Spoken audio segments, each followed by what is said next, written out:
Bueno, este es un video para mis estudiantes de Geografía de quinto año del año 2023, el CP número 35, frente al cual vamos a abordar un tema que es parte de la unidad número 1 y que nos va a permitir comprender la complejidad de algunas prácticas extractivistas o el neoextractivismo en nuestro país. Eh, para eso les presento este tema, que ya saben que se los presento en el aula, pero que les dejo este video en el material de YouTube para quienes están estudiando de manera online o para quienes después necesiten hacer un repaso de este tipo de actividades y que quede en línea. Bien, la idea con este material es revisar la narrativa occidental. Estas temáticas, recuerden que se toman los elementos, conceptos principales, yo los estoy desarrollando, la idea es que ustedes puedan tomar apuntes y que después nos van a permitir comprender un texto que va de la mano de este material, en el cual abordamos y profundizamos las prácticas, la reprimarización de la economía, qué es lo que está pasando por lo menos en las 2 décadas que llevamos del siglo XXI en nuestro país. Pero para ello vamos a conectar los contenidos que hemos estado trabajando y ello implica revisar la narrativa occidental. Ese es uno de los ejes centrales de esta problemática, de esta clase planteada. ¿Mm? Vamos a ver si puedo. Ahí estamos. Es una crítica a esa narrativa occidental. ¿Es de dónde sale esta idea de la narrativa occidental? La idea de pensar un sistema mundo moderno colonial que salió de Europa, de la Europa occidental, que en un principio tiene si brevemente nos remontamos a 500 años de historia, con el surgimiento y la consolidación del sistema capitalista, en donde Europa se piensa a sí mismo y organiza el mundo bajo su propia narrativa, la de Occidente, en donde instala un concepto de modernidad asociado al progreso económico o al desarrollo intelectual, cultural ligado a Europa, en donde a lo largo de siglos ha implicado que la implementación del sistema colonial, racial, basado también después en un sistema clasista de discriminación de diverso tipo, que ha explotado cuerpos y territorios durante estos siglos en nuestro continente, en el continente africano, en continentes asiáticos, en todos los lugares del mundo. Y se ha impuesto esa narrativa occidental en donde el desarrollo o el concepto de modernidad y de progreso se asocia a nada más que Europa, o que el modelo de lo que los demás países del mundo deberían seguir es el modelo de la Europa o de Occidente, que después se incorporará en el siglo XX a Estados Unidos. Ya adentrándonos en el siglo XX, consolidar la etapa del capitalismo. Ya hace rato que también el capitalismo viene mostrando las profundas desigualdades que genera y como respuesta a esas profundas desigualdades dentro del mismo mundo aparece la idea de la crítica o de un sistema diferente que es el socialismo, que podemos pensarlo brevemente en la idea de un capitalismo que fortalece el concepto de la propiedad privada, del enriquecimiento personal, el libre comercio, el neoliberalismo, liberalización, perdón, de los mercados, y el socialismo en donde habla de la propiedad comunitaria, del colectivismo, no de libertad de comercio, libre comercio, sino de estados que controlan fuertemente las actividades económicas, la vida, las actividades sociales y culturales de las personas. Pero más allá de esas, a grandes rasgos que estamos mencionando acá, grandes diferencias, y que se sostuvieron a lo largo del siglo XX, porque después vamos a ver que ya lo trabajamos nosotros en el aula, acerca de ese dualismo entre capitalismo y socialismo durante gran parte del siglo XX, y que se profundiza en la segunda mitad, después durante la Guerra Fría, entre la Unión Soviética, China y de parte del bloque socialista y Estados Unidos y la Europa Occidental por parte del mundo capitalista. De cualquier manera, bajo esta mirada, lo que nosotros entendemos es que parten de una misma narrativa occidental. ¿Y esa narrativa qué implica? Implica concebir el mundo con un desarrollo de tecnología, de industria, que requiere una gran cantidad de energía y esa energía se ha obtenido del planeta, este, y está generando una enorme, ha tenido a lo largo del tiempo un enorme impacto ambiental.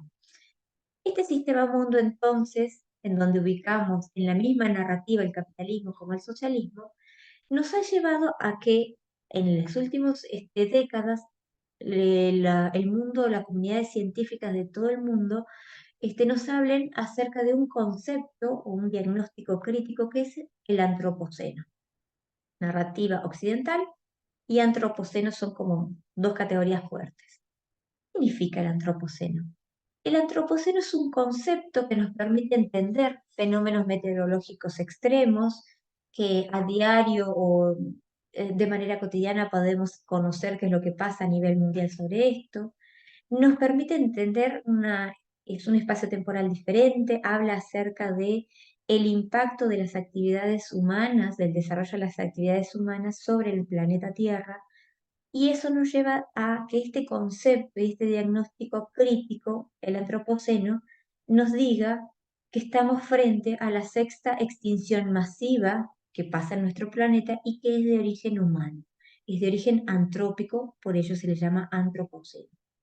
Ese umbral crítico frente a las problemáticas actuales es lo que nos lleva a poder trabajar estas problemáticas y a revisar esa narrativa, a criticar la narrativa occidental de pensar que el desarrollo es el único que plantean las sociedades occidentales o la modernidad solo desde esa mirada. ¿Mm?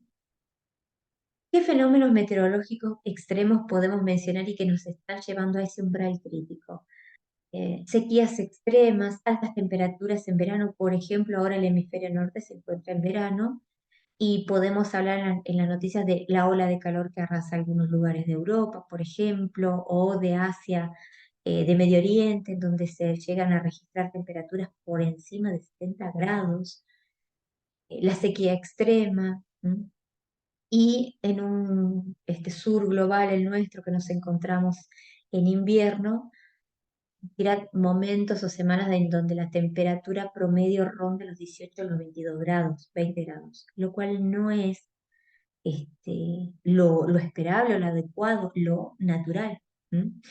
Y hay una gran cantidad de científicos y científicas que hace décadas que nos están hablando que en base a los datos que se arrojan, que sacan de las estadísticas y todos los análisis que se realizan en diferentes niveles, nos dicen que de seguir con este modelo de consumo, con esta narrativa occidental de desarrollo industrial, de consumo de las energías, fósiles, nucleares, del aumento de los gases de efecto invernadero, del carbono, del metano, para el 2050 el planeta va a estar en un umbral crítico, es decir, no va a haber posibilidad de retroceder a las condiciones previas.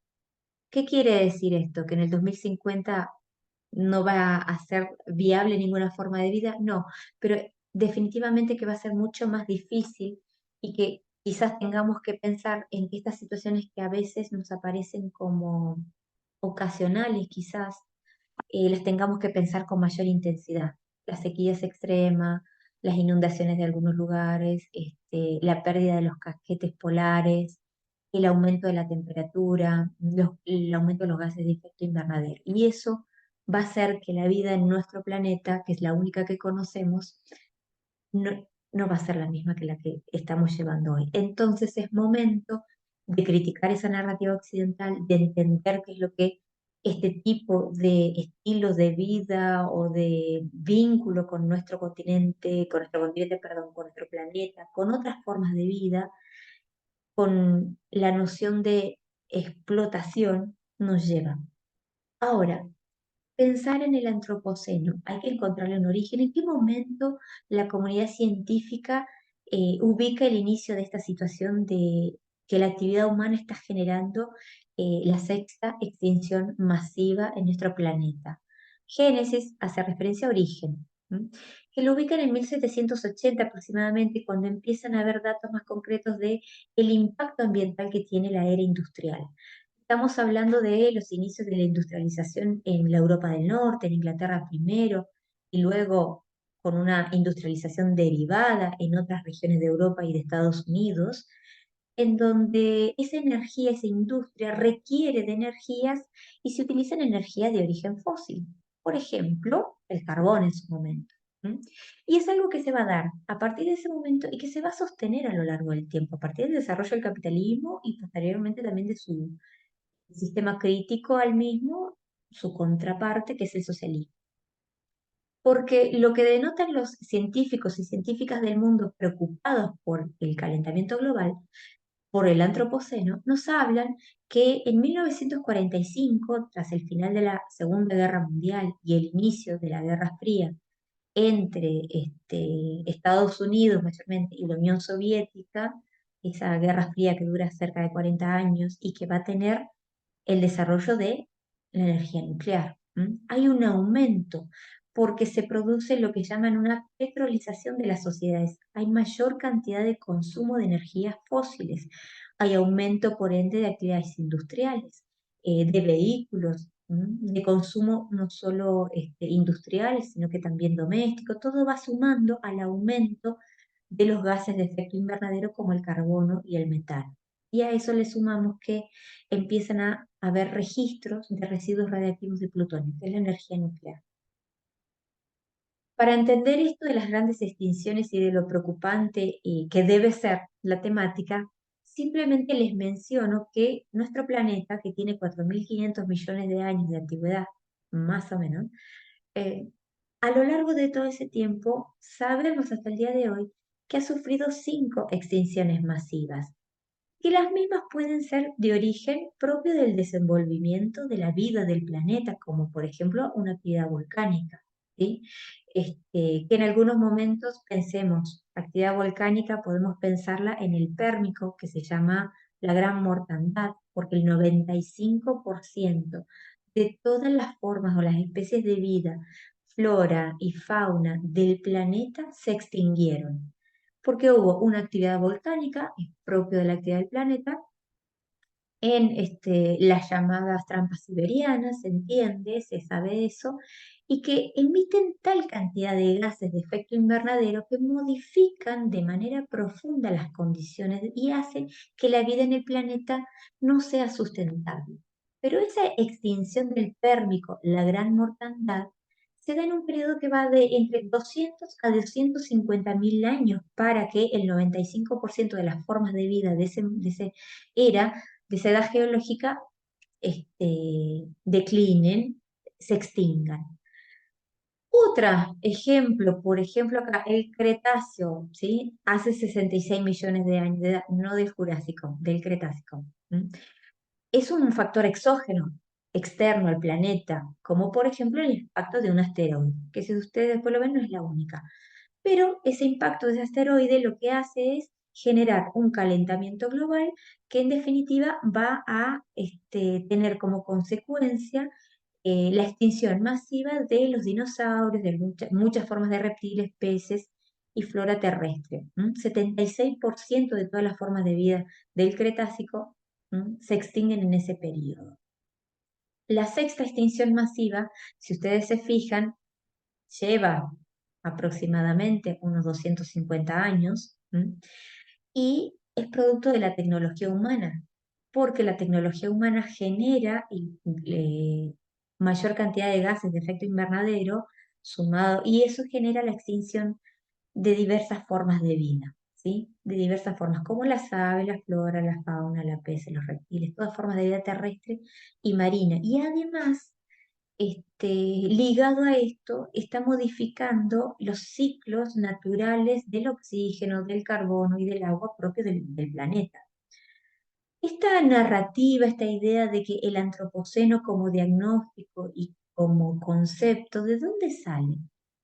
Una narrativa de base científica. ¿Qué quiere decir? Que hay diferentes grupos, y yo solo acá les estoy mencionando 3 que tienen acá arriba, porque después van a aparecer en algún material y entonces a ustedes les queda ya previo de saber de qué se trata, que son diferentes organizaciones a nivel mundial que son consultadas por algunos organismos internacionales y que están hablando acerca de que el cambio climático es real, que no es un discurso ficticio y que se basa en análisis y datos científicos. Por ejemplo, ¿cuáles son esos datos científicos? Acá simplemente les dejo una cartografía para ilustrar la situación. Esta cartografía se produjo en el año 2021, finalmente después de haber obtenido los datos de 2019 a nivel planetario, que son las emisiones de CO2, que es un gas de efecto invernadero, por cabeza. Es decir, qué cantidad de toneladas anuales de CO2 se emiten hacia el aire, hacia el planeta, por habitante en 2019. Y nosotros vemos acá que se utiliza una escala, ¿m?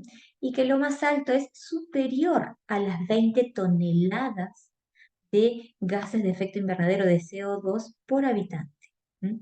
Y si ustedes pueden hacerlo, ¿sí? Imaginemos aquí, ustedes van a ver el curso, si pudiésemos lograr una línea imaginaria, básicamente, excepto creo que la única que queda en el sur es Australia, pero son los países industrializados. Es el norte global, ¿sí? Son aquellas regiones del mundo que por persona tienen un nivel de consumo excesivo, ¿sí? Y que generan mayor cantidad de gases de efecto invernadero que el resto de las poblaciones del planeta, paradójicamente del sur global, donde nos encontramos nosotros, en Argentina y toda América Latina y África y el subcontinente y indio, por ejemplo.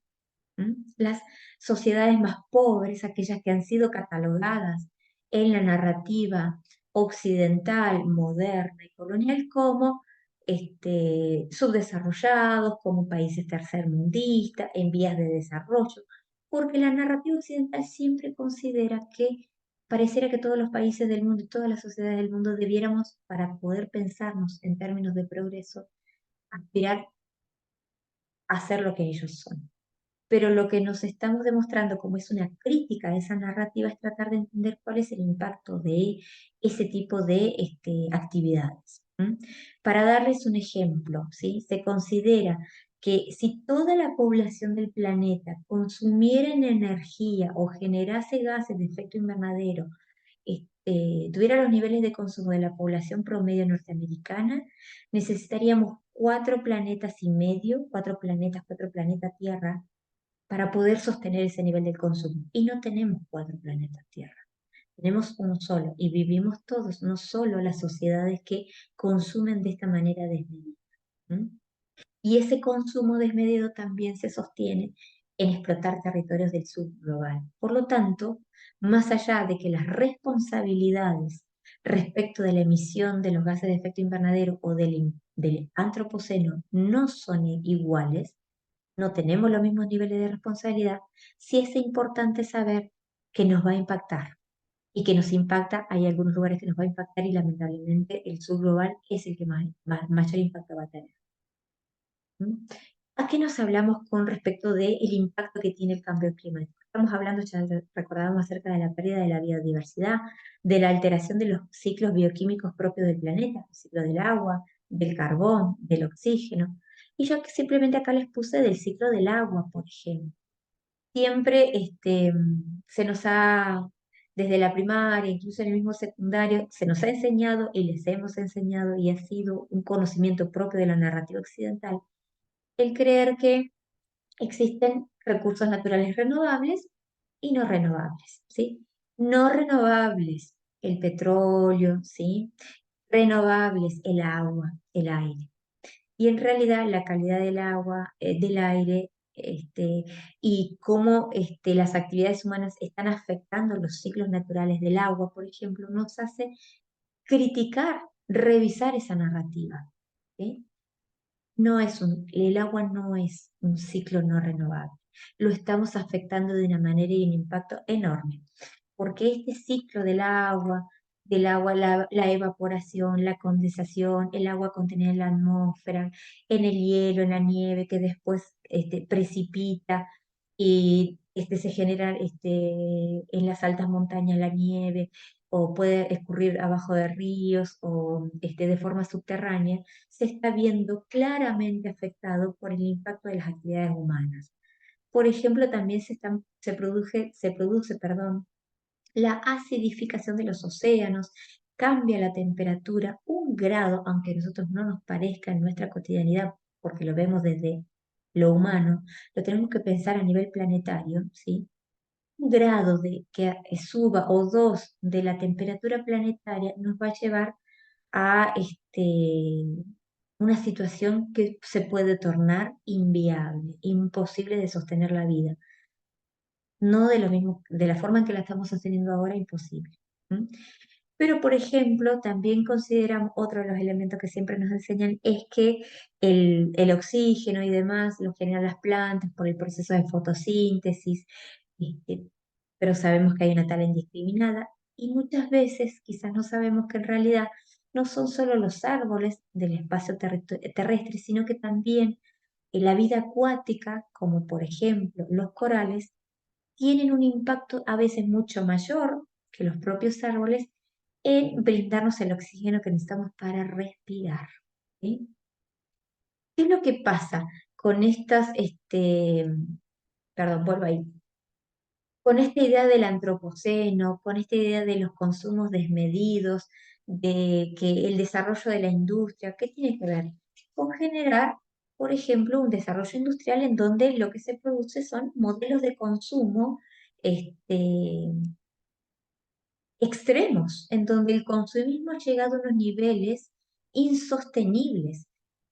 Se habla, por ejemplo, de la necesidad de modificar esos cambios de modelos de consumo, que sean más responsables. Hoy por hoy tenemos el desarrollo de este tipo de tecnología, por ejemplo, nada más a esto trasladémoslo a otro tipo de tecnología de pequeño o gran escala, ¿sí? Aviones, los barcos, desarrollo de la tecnología espacial, el transporte, vehículos pesados, de gran, pequeño tamaño, de consumo industrial, de consumo doméstico, la ropa, que es una de las industrias más contaminantes por la cantidad de agua que requiere, lo contaminante que son los tintes industriales. Generar tinturas industriales requiere energía fósil, hay un montón de cosas. Pero ¿qué es lo que pasa? Aparece la idea del consumo, se le llama la obsolescencia programada. Hay ciertos, por ejemplo, celular que ya es viejito, en estos términos de el consumismo occidental, en donde durante un tiempo eh, no, el software no va a soportar una nueva actualización, entonces hay programas y aplicaciones que yo no voy a poder usar y por lo tanto se sostiene esta idea de que tengo que comprar nueva tecnología, un celular más grande con mejor memoria que me permita acceder a mayor cantidad de conectividad y se vende esa idea de consumo de personas que somos consumistas más que ciudadanas, ¿sí? Y que ese consumismo es el que parte del problema. Pensemos cómo impacta en nuestro territorio. Habíamos hablado a nivel mundial, nos trasladamos a nivel nacional. ¿Qué sucedería ante un aumento de la temperatura anual promedio en todo el país? Esto es un mapa que se genera el sistema de mapas de riesgo del cambio climático. Y en eh, con el código QR se pueden generar sus propios mapas, ponerle los datos que se requieran y podemos pensar en escenarios, diferentes tipos de escenarios. Pero, por ejemplo, nosotros somos una de las regiones que tiene una potencial crisis del agua, por ejemplo, Mendoza, San Juan y el Comahue. Y nosotros estamos en el norte de la Patagonia y también cerca de Cuyo. El límite administrativo no nos va, no es un límite para este análisis. ¿Cómo impacta? Escasez hídrica, extrema sequía, aumento de aluviones, dice, es una de las regiones más vulnerables al cambio climático, la desertificación en la Patagonia, la degradación de los suelos, el aumento de los incendios en las zonas boscosas, porque si no llueve, las sequías también están acompañadas de incendios forestales, ¿sí?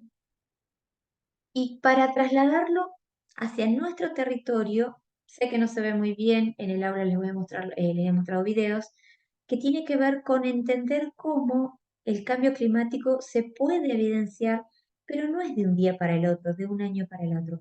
Es algo que se da en décadas. Entonces acá podemos pensar en, por ejemplo, una expedición del río Colorado, un grupo de hombres que recorrieron el río Colorado al inicio y hasta el mar, y sabemos que se encuentra a pocos escasos kilómetros de nuestra localidad, de Utarranquil. Cuando tienen ese registro fílmico, ellos hacen en enero de 1973, hace 50 años, un registro fílmico que muestra al Colorado con un caudal mucho mayor del que está ahora y al volcán Truman con lo que hasta hace pocas décadas tenía que eran las nieves eternas. ¿Mm? Enero. Y fíjense, si pueden brevemente entender, ya conocemos todo el Truman, creo que lo podemos entender mejor, cómo el volcán mantenía una gran cantidad de lo que se le llamaba las nieves eternas. Y a pesar del verano no perdía la nieve. Fíjense, 50 años después, lo que es el volcán, a lo que nos hemos acostumbrado. Y la idea de poder entender estos cambios dramáticos, tenemos un registro fílmico. 1973, la cumbre del volcán, ¿sí? Con nieves eternas. Marzo de 2023, nieve. Pierde completamente la nieve durante la... Ahora, pensando en todas estas cuestiones, que las vemos a nivel mundial, nacional, incluso local. Svampa Maristela, que es una socióloga argentina muy reconocida, ¿no? Tiene una gran cantidad de textos y nos invita a reflexionar sobre ese modelo de desarrollo occidental, industrial.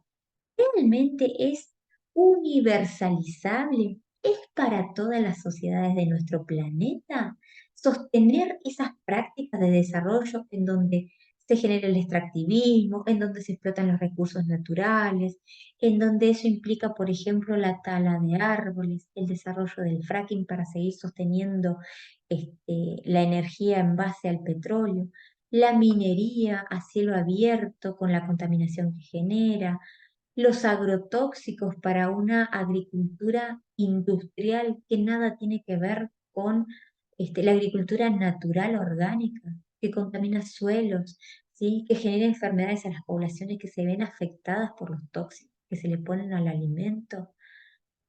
Prácticas del despojo. ¿Realmente es el único modelo de vida posible? Y ahí la idea de la crítica a la narrativa occidental, de la modernidad occidental. ¿Por qué pensar que es la única vía sostenible de vida? ¿No hay acaso maneras diferentes de pensar la sostenibilidad de la vida en nuestro planeta? Porque, insisto, de seguir así, lo que dicen los estudios es que en el 2050 el planeta, de seguir bajo estas características, va a haber un punto, un umbral crítico en donde las condiciones de vida ya no van a ser las mismas, ya no vamos a poder retroceder frente a ciertas situaciones. ¿Sí? Entonces, la otra pregunta es, más allá del modelo del mal desarrollo, como lo llama Svampa Maristella, la investigadora nos invita a hacernos esta pregunta. ¿Nos afecta de la misma manera a todos los habitantes del planeta este mal desarrollo, este extractivismo, el antropoceno, este despojo? ¿Sí? No. ¿Por qué? Porque el norte global, aquel que tiene políticas ambientales fuertes, que no desarrolla en sus propios territorios actividades económicas contaminantes como la minería a cielo abierto, como los agrotóxicos, como el fracking, como la tala desmedida de los bosques, inclusive las mismas represas hidroeléctricas se están planteando revisarlas. Esas políticas ambientales tan fuertes, tan estrictas, las aplican en sus países porque entienden que es importante, pero aún así siguen con un consumismo, con niveles de consumo altos. Hay una cuestión que no se entiende. ¿Cómo sostener eso entonces? Sucede que las empresas del norte global son las que vienen y explotan la naturaleza, el territorio, que lo convierten en recursos explotables en el sur global, en donde nosotros vivimos, en la América Latina, en África, en el subcontinente indio, ¿sí? Este sur global existe un momento de reprimarización de sus economías. ¿Qué significa reprimarización? Que estamos volviendo a una explotación de la materia prima, ya sea mineral, sea el petróleo, sea el agro, sea la ganadería, el oro, el cobalto, lo que sea que tengan el cobre, el litio. ¿M? Son materias primas y se reprimarizan las economías, pero para poder reprimarizarlas se genera una enorme contaminación y por ende mayor vulnerabilidad social, ¿sí? Entonces, ¿qué es lo que pasa? No es lo mismo, no nos afecta de la misma manera. Entonces, a esta idea de la crítica a la narrativa occidental, al antropoceno, al cambio climático, a la necesidad de pensar esos modelos de desarrollo industrial o mal desarrollo, como dice, tenemos que hablar acerca de la geografía de la desigualdad, porque es la manera de poder entender el impacto que generan estas actividades. No podemos ya seguir en estos modelos del antropocentrismo, en donde el ser humano, y no cualquier ser humano, el occidental, ¿sí? El blanco, el burgués, ¿sí? El capitalista, explota a otros territorios, a otros cuerpos y a otras formas de vida y a todo un planeta entero. Es imposible sostener esa manera de vida.